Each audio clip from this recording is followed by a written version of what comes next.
Hope some customers come in soon. Oh, there we go. Hello there. Welcome to the Game Store. How can I help you today? You're here to pick up an order. I can definitely help with that. What was the order number?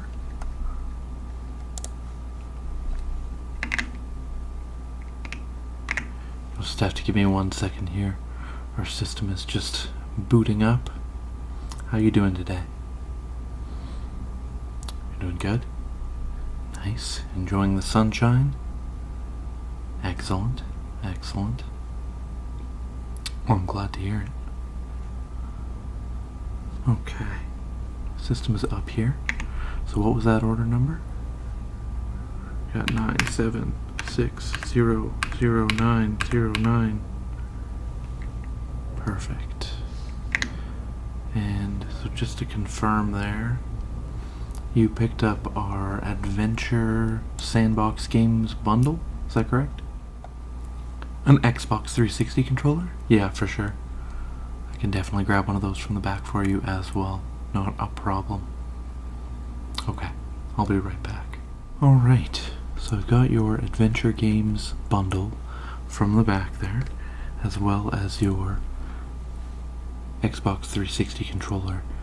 Now, because you picked up the Action Adventure bundle, I did just want to ask as well if you were interested perhaps in picking up one of our GTA games. We are running a special right now. I'm actually dressed up like the protagonist, Tommy Vercetti from Vice City. Yeah. And then we've got San Andreas here as well. We do have some copies of 5 kicking around the store here somewhere, but I wasn't able to find them, so I just put up the retro old school ones, although 5 really blows the other ones out of the water in terms of capability. Now, I don't know, the nostalgia factor is higher definitely on Vice City and San Andreas, and the realism of the world in 4 is unparalleled. Like it seems like some of the NPCs genuinely have lives and jobs that they go to. There was a lot more buildings that you could go inside. There was less of that in 5. I know San Andreas featured the weight loss and fitness system as well. So depending on your food choices and how much you worked out, that would change the physical appearance of your character, which was pretty neat. And they brought back a similar mechanic in Red Dead Redemption 2. So, wonder what's going to happen in GTA 6. It's highly anticipated, I know. The decision to go no disc, though, it's kind of controversial. Yeah, we'll have to see how that one pans out. Now, I'm still excited for the game regardless, but I am a PC player actually, so I'll probably have to wait a little bit longer than most to experience the game. It'll be hard to remain spoiler free, but I'm just not really interested in dropping money on one of the new gen consoles, you know? Yeah, I love my physical media, you know? But, yeah, it seems like you're of the same mindset here. You've got your Adventure Games bundle. I won't pressure you too much with the GTA stuff there. I just wanted to let you know that it is on special. I think that's running till the end of next week, if I'm not mistaken. So if you do change your mind, feel free to add those to cart on the website. And we do run gaming challenges in store from time to time, so if you can beat staff, sometimes you can get discount and store credit as well. I don't have anything going right now. I actually have been doing inventory all day. I'm hoping to maybe play some GTA 5 actually later. Yeah. I really enjoyed the story in 5. I think it was so interesting that they have 3 different protagonists, and it's going to be really exciting in 6 that they finally have a female protagonist. I kind of love the Bonnie and Clyde aspect. It seems like they're hyping up between Jason and Lucia. So I think that'll be pretty cool. But yeah, it's interesting how the different eras of GTA have kind of gone. The original games kind of being top down, and inspiring a ton of indie spin-offs that are also a ton of fun. I'm trying to think off the top of my head. I think Retro Rampage City is the name of it. I could be totally off base on the name of that. You know what? It was Retro City Rampage. So, yeah, I mean, we've got these GTA games. They're on special right now. Vice City and San Andreas also widely considered classics by many fans. Vice City's kind of got that Miami Nights, neon pastels, sunsets. Sunsets hit in that game, especially in the original PlayStation 2 version. And same with San Andreas, the orange, when the orange haze hits. I mean, it was due to technical limitations that they had it at the time, but it's interesting how limitations really can lead to an improved artistic product. Yeah. Anyhow, onto your order here. So, I'm just going to do a quick controller test, make sure the buttons are functional. I've already tested it beforehand to make sure that it's working, but so we can dot all our T's and cross all our I's. So, bumpers, triggers, joysticks click, joysticks rotate, D-pad is operational, start and select both work, Xbox button, great condition, BA, X, and Y, all functioning excellently.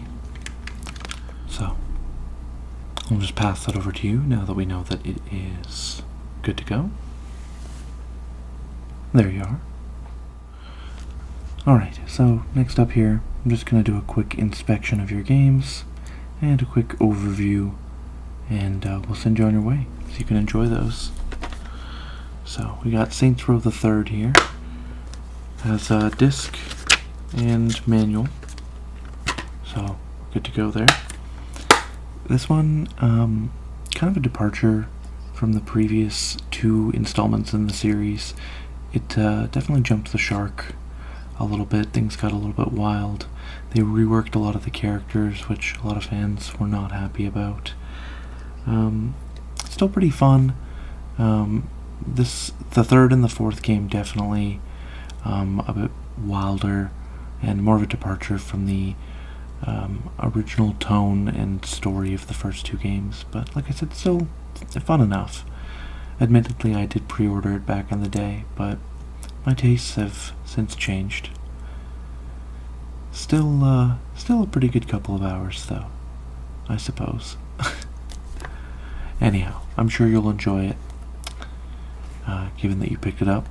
And if you don't, for whatever reason, we do have a return policy in store here for store credit as well. So, next up here we've got LA Noire. So this one features Cole Phelps, a detective in 1940s LA. You work your way up through the LA Police Department, solving increasingly more difficult and gruesome crimes as you move through the police department. This one's really interesting. It had like a sort of a mechanic minigame where you would interrogate suspects and you would have to try to read their body language and determine if they were lying or not. And so you could take the interrogation different directions by doubting, straight out accusing them of lying, although if you didn't have good evidence, it wouldn't go in your favor. So it was an interesting sort of like social minigame that Rockstar had implemented. And if you're a GTA player, it's one of the first times you're on the other side of the law, although corruption does abide in the police department anyhow. not to say too much. I don't want to spoil anything for you. But, yeah. Noire. It's a very interesting title. You'll have to let me know what you think of interrogating different suspects, and I'm very curious to see how you customize your detective. I know that was one of my favorite parts, was buying different coats and hats and making yourself look like a distinguished gentleman. Yes. So, next up, we got another Rockstar title. This is Red Dead Redemption for the PlayStation. Now, I was just checking there. You do, in fact, have the Game of the Year edition, so this comes with the Red Dead Undead expansion as well.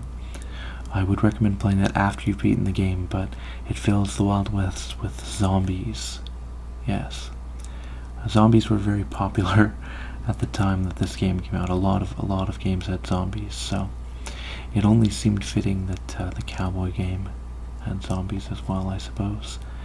Now, I actually prefer this one to the second game. I think that a lot of the extra realism stuff they added sort of detracted from the experience, for me at least. I know a lot of people speak high praises of the sort of survival mechanics they added, and like cleaning your rifle and maintaining it, and the degradation of rifles and all that.